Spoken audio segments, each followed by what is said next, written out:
ओम नमः शिवाय।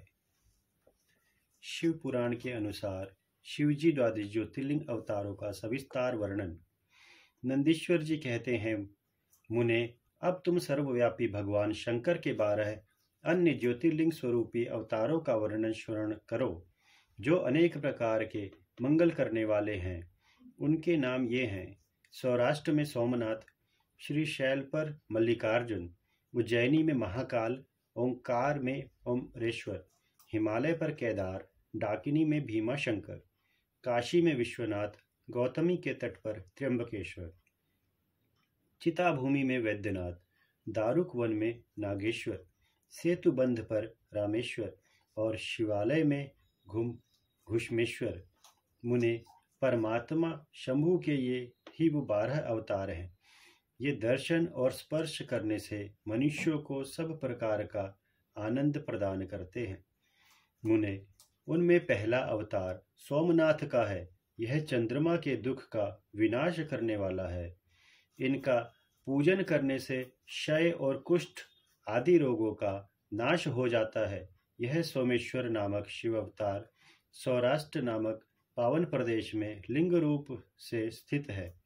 पूर्व काल में चंद्रमा ने इनकी पूजा की थी। वहीं संपूर्ण पापों का विनाश करने वाला एक चंद्रकुंड है, जिसमें स्नान करने से बुद्धिमान मनुष्य संपूर्ण रोगों से मुक्त हो जाता है। परमात्मा शिव के सोमेश्वर नामक महालिंग का दर्शन करने से मनुष्य पाप से छूट जाता है और उसे भोग और मोक्ष सुलभ हो जाते हैं। तात शंकर जी का मल्लिकार्जुन नामक दूसरा अवतार श्रीशैल पर हुआ। वह भक्तों को अभीष्ट फल प्रदान करने वाला है।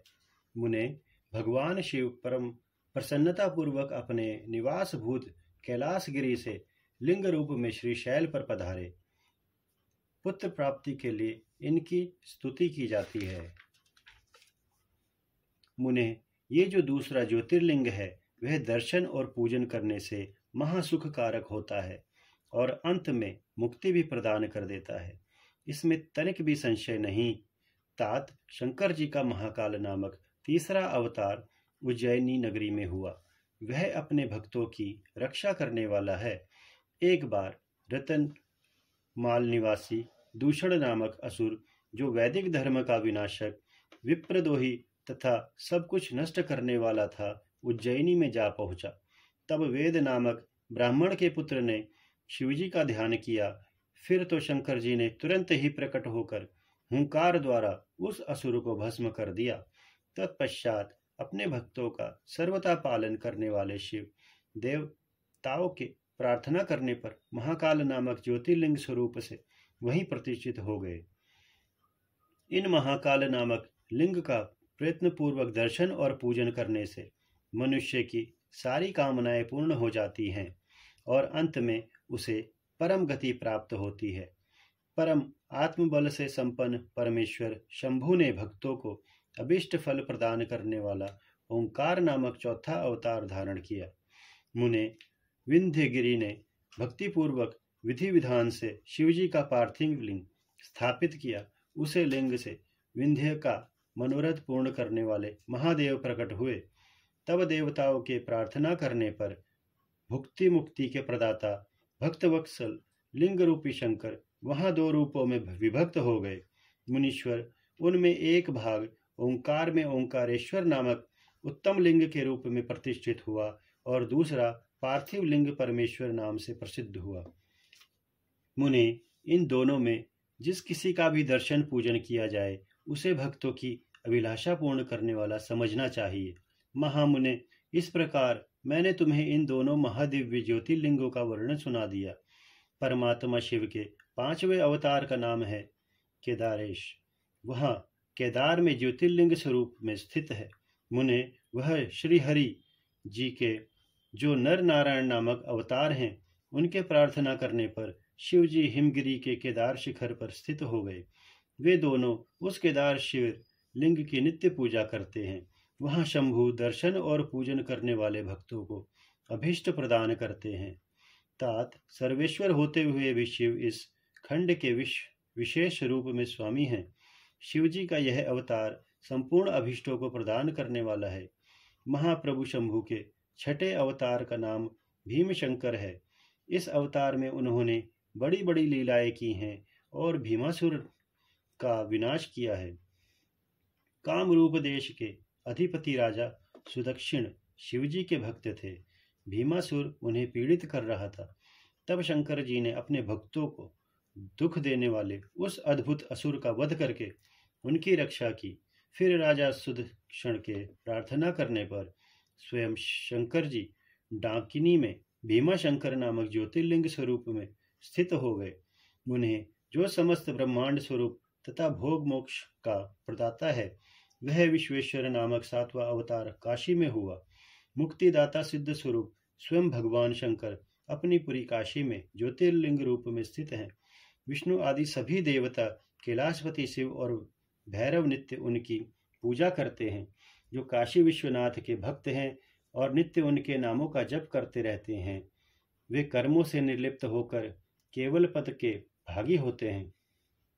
चंद्रशेखर शिव का जो त्र्यंबक नामक 8वां अवतार है, वह गौतम ऋषि के प्रार्थना करने पर गौतमी नदी के तट पर प्रकट हुआ। गौतमी की प्रार्थना से उन मुनि को प्रसन्न करने के लिए शंकर जी प्रेम पूर्वक ज्योतिर्लिंग स्वरूप में वहां अचल होकर स्थित हो गए। अहो, उन महेश्वर का दर्शन और स्पर्श करने से सारी कामनाएं सिद्ध हो जाती हैं। तत्पश्चात मुक्ति भी मिल जाती है। शिवजी के अनुग्रह से शंकर प्रिया परम पावनी गंगा गौतमी के स्नेहवश वहां गौतमी नाम से प्रवाहित हुई। उनमें नवा अवतार वैद्यनाथ नाम से प्रसिद्ध है। इस अवतार में बहुत सी विचित्र लीलाएं करने वाले भगवान शंकर रावण के लिए आविर्भूत हुए थे। उस समय रावण द्वारा अपने लाए जाने को हित कारण मानकर महेश्वर ज्योतिर्लिंग स्वरूप से चिता भूमि में प्रतिष्ठित हो गए। उस समय से वे त्रिलोकी में वैद्यनाथेश्वर नाम से विख्यात हुए। वे भक्तिपूर्वक दर्शन और पूजन करने वाले को भोग मोक्ष के प्रदाता हैं। उन्हें जो लोग इन वैद्यनाथेश्वर शिव के महात्म्य को पढ़ते अथवा सुनते हैं, उन्हें यह भुक्ति मुक्ति भागी बना देता है। 10वां नागेश्वर अवतार कहलाता है। यह अपने भक्तों की रक्षा के लिए प्रादुर्भूत हुआ था। यह सदा दुष्टों को दंड देता रहता है।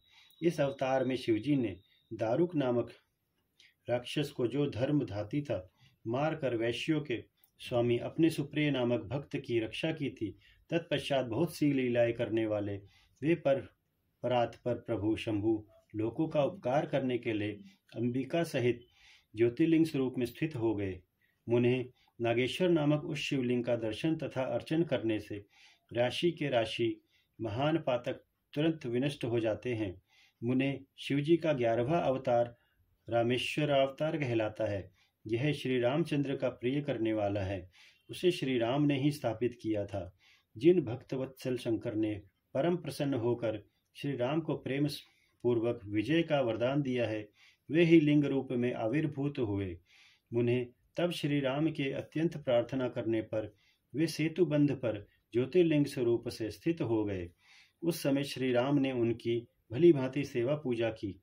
रामेश्वर की अद्भुत महिमा की भूतल पर किसी से तुलना नहीं की जा सकती। यह सर्वदा भुक्ति मुक्ति प्रदायिनी तथा भक्तों की कामना पूर्ण करने वाली है। जो मनुष्य सद्बुद्धि पूर्वक रामेश्वर लिंग को गंगा जल से स्नान कराएगा, वह जीवन मुक्त ही है। वह इस लोक में जो देवताओं के लिए भी दुर्लभ है, ऐसे संपूर्ण भोगों को भोगने के पश्चात परम ज्ञान को प्राप्त होगा। फिर उसे केवलक्ष्य मोक्ष मिल जाएगा। घुश्मेश्वरावतार शंकर जी का 12वां अवतार है।